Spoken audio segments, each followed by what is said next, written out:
माँ यशोदा के पास गोपियां रोज ही शिकायत लेके आती थी। एक दिन एक गोपी आई और माँ यशोदा से कन्हैया की शिकायतें कुछ इस तरह करने लगी कि माँ, ये तेरा शरारती, ये नटखट इस कान्हा ने क्या किया है, देखो। अरे मैया कन्हैया की शरारत क्या कहूं, नटखट की गगरिया फोड़ दी मेरी, गगरिया फोड़ दी मेरी, गगरिया फोड़ दी मेरी, गगरिया फोड़ दी मेरी।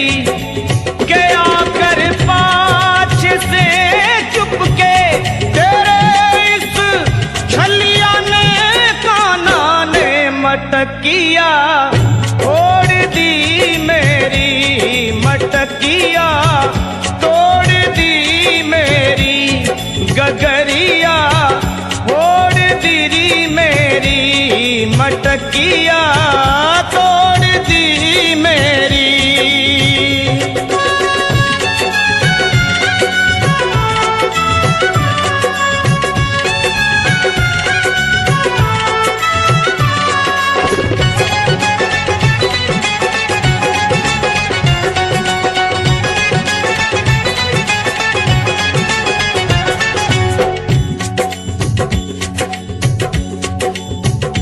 गोपी बोली, माँ देख क्या करता है ये, रात में आकर माखन चुराता है और लड़ता है, झगड़ता है।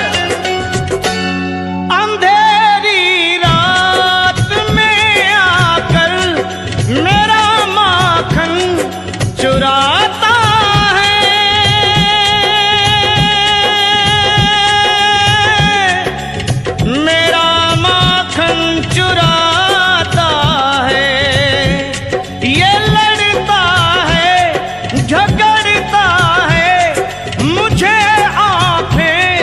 दिखाता है,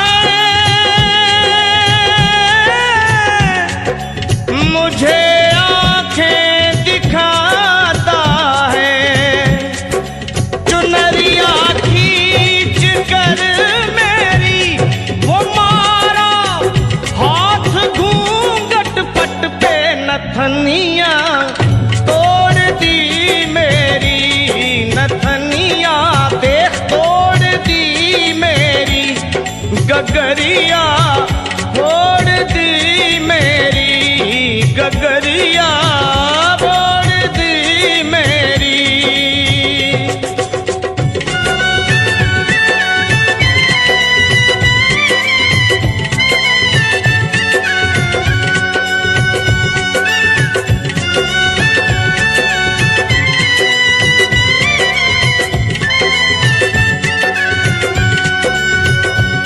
कन्हैया अपनी शिकायतें होती हुई देख सुने और माँ से बड़े भोलेपन में बोले, माँ ये झूठी है, झूठी जमाने की, मुझको बातों में फंसाती है, घर पे बुलाती है,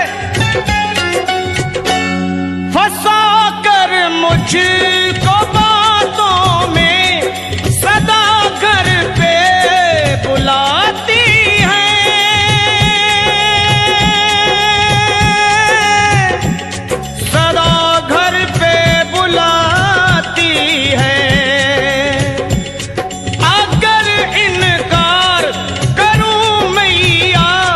शिकायत लेके आती है,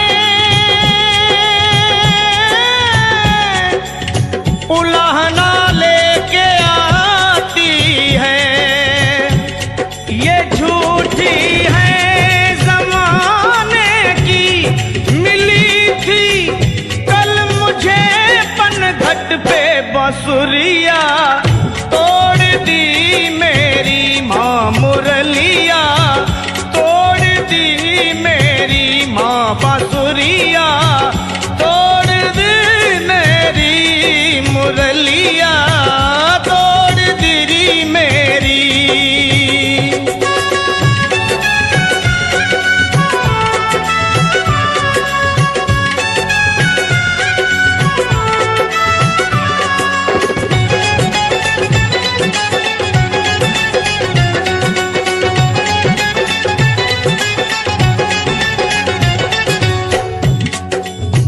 ये रोजाना का झगड़ा और फिर मिलना, ये कन्हैया का प्यार ही था गोपियों से और गोपियों का कन्हैया से।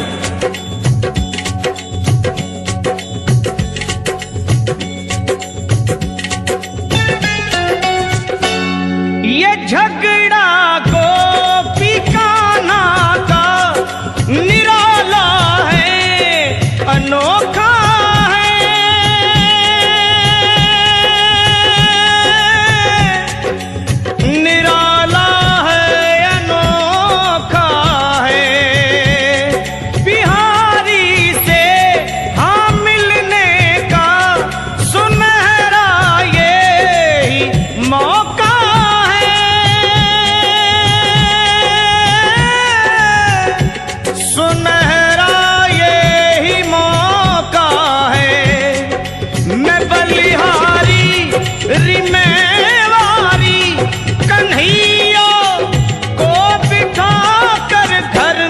लगनिया जोड़ दी मेरी, लगनिया जोड़ दी मेरी, लगनिया जोड़ दी मेरी, लगनिया जोड़ दी मेरी। मैं बलिहारी मैं वारी कन्हैया को बिठा कर घर में लगनिया जोड़ दी मेरी, लगनिया आह जोड़ दी मेरी, लगनिया